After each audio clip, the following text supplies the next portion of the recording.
2022 YZ250 update.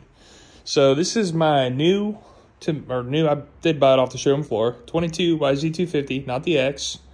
And I have taken a journey to turn this bike into the ultimate trail bike. Here's a list of things I have.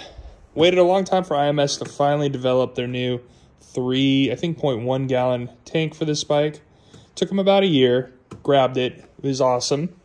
The only problem I ran into was the factory hardware right here as a Phillips head. That sucked. You couldn't get this really tight enough to squish that gasket. Had a lot of seepage. So I went ahead and changed that out to an Allen. All my problems were solved, but I guess you would risk spinning that nut cert, but you actually do have to get down on those bolts pretty tight. Moving along, I did go to a 1251 on Gearion, which was like trials bike, too much. So running a 13 counter, 51 rear, primary drive, chain guard. She's getting beat up a little bit.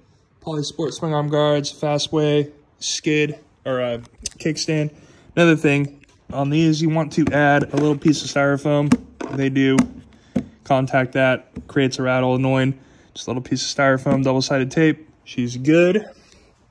Moving along, up in there is a, I think that is a Apex. It is the Apex cross country with a cross country dome head on there. Huge difference. Still running the Keyan carb. You know, I'm from Northern California. I don't really get up that high in elevation to really make a difference in jetting. CR highs, Cycropro bins, drilled and tapped the bar ends. E-line fork guards. Steel braided brake lines. Kind of give it that better brake feel coming off the Husqvarnas and everything. The hydraulic, you know, Magura, Brembo stuff. These feel good though. This bike has 8.8 hours on it. I bought it new, and it also does have a red sticker. Still running the stock expansion. Did run a P3 guard on there. Followed up by a Cycra plastic skid that wraps around. Cerebe's frame guards. And FMF turbine cord 2. Keeper Street legal, or Spark arrested and Forest legal here. Running a Shinko cheater sticky on an 18-inch rear rim.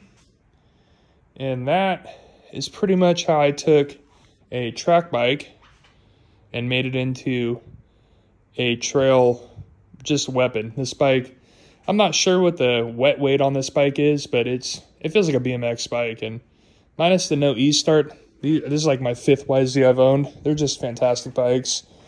And these 22s are no exception. Got to run the radiator guards. Those are Enduro Engineering's. But this bike's great.